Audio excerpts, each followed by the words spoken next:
Emmanuel, Pawan Kalyan ఇద్దరు కలిసి తనుజ బ్యాక్‌గ్రౌండ్‌గా తనుజ పైన పాయింట్లు, తనుజ పైన ఏమైనా కుట్ర పన్నుతున్నట్టు అనిపిస్తుందా మీకేమన్నా? నాకైతే అనిపిస్తుంది. ఎందుకంటే ఎప్పుడైతే హైప్రాది గారొచ్చి ఆ పాయింట్ అయితే ఎప్పుడైతే తనుజకు చెప్పారో లేడీ విన్నర్ అయ్యే అవకాశం కూడా ఉంది. టాప్‌లో ఉన్నాం అన్న హింట్ ఎప్పుడైతే ఇచ్చారో హౌస్ మొత్తం ఒక రకంగా తనుజని టార్గెట్ చేసుకున్నారు. దీనివల్ల తనుజ గ్రాఫ్ పెరిగిద్ది తప్ప తనుజ గ్రాఫ్ ఎక్కడా తగ్గదు. ఎప్పుడైనా బిగ్ బాస్ హౌస్‌లో ఈ ఫార్ములా అనమాట. ఎందుకంటే అందరూ కలిసి ఒకళ్ళని టార్గెట్ చేస్తే అది నెగెటివ్ అవతల వాళ్ళు నెగెటివ్ చేసినా, అవతల వాళ్ళు పాజిటివ్ చేసినా అది బయటకొచ్చేటప్పటికి బీభత్సమైన పాజిటివ్ అవుతుంది. అదంతే ఆ బిగ్ బాస్ ఫార్ములానే అంతా.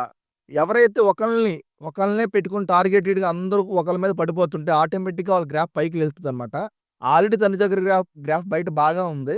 వీళ్ళింకా చేయటం వల్ల అది ఇంకా డబుల్, త్రిబుల్ అవుతది తప్ప ఎక్కడ తగ్గదు. వాళ్ళు అర్థం చేసుకున్నారో లేదో తెలీదు. ఆల్రెడీ టాప్‌లో ఉందని క్లియర్‌గా చెప్పినప్పుడు, వీళ్ళింకా తనుజని టార్గెట్ చేసుకుంటూ వీళ్ళు బ్యాక్‌గ్రౌండ్‌లో మాట్లాడుకుంటూ నామినేట్ జేయాలి. అసలు ఏ పాయింట్ అయినా పవన్ కళ్యాణ్ నామినేట్ చేయడం తప్పనమాట. తనుజ గారు తన కోసం అంత స్ట్రాంగ్‌గా స్టాండ్ తీసుకొని, తన కోసం తనకి బ్యాడ్ నేమ్ రాకుండా తను ఎవరిని అబ్యూజ్ చేయట్లేదు. ఇక్కడ మేమందరం అది ఒక కోపంలోనే అలా చెయ్యి ఇసిరేసాను, చెయ్యి తోసేసాను అంతే. అంతే తప్ప అది తనేమి అబ్యూజింగ్‌గా లేవు. తన టచెస్ ఏమి అని చెప్పి క్లియర్ హింట్ కాదు క్లియర్‌గా చెప్పారు. నాగార్జున ముందు చెప్పారు.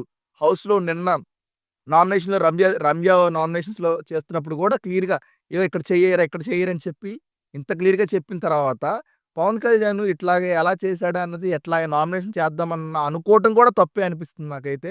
ఇమాన్యుల్ ఇప్పటిదాకా బాండింగు అన్న ఫ్రెండ్‌షిప్ నీకు ఫ్రెండ్ నీకు అన్నిట్లో హెల్ప్ చేస్తానన్నోడే ఎప్పుడైతే బర్నీ గారు బయటికెళ్ళిపోయారో హ్మ్. వీళ్ళు మాట్లాడుకొని ఖచ్చితంగా తిను టాప్‌లో ఉంది. తిను తగ్గిచ్చాలి. మా వల్లే తిను టాప్‌లోకెళ్ళిన ఫీలింగ్‌లో ఉండి ఇమాన్యుల్ గూడా ఇలా చేయటం నాకు నచ్చలేదు. సో, తనకి అనిపిస్తే తనే చెయ్యాలి కదా! తను చేయకుండా తన దగ్గరే ఉన్నప్పుడు 5 టికెట్లు ఎన్నో ఉన్నాయి తన దగ్గర చేయడానికి నామినేషను. కానీ తన సేఫ్‌లో ఉండడానికి మిగతా అందరికి ఇచ్చి 2 నామినేషన్‌లు తనకు పడాలి. ఒకటి రమ్య చేస్తది. ఒకటి కళ్యాణ్ చేయాలి. 2 నామినేషన్‌లు పడితే ఖచ్చితంగా నామినేషన్‌లోకెళ్తది అని కన్నింగ్ ప్లానేసాడు. నాకైతే ఇలాగే అనిపిస్తుంది కన్నింగ్ గాని. మీకేమనిపించిందో చెప్పండి. Love you all.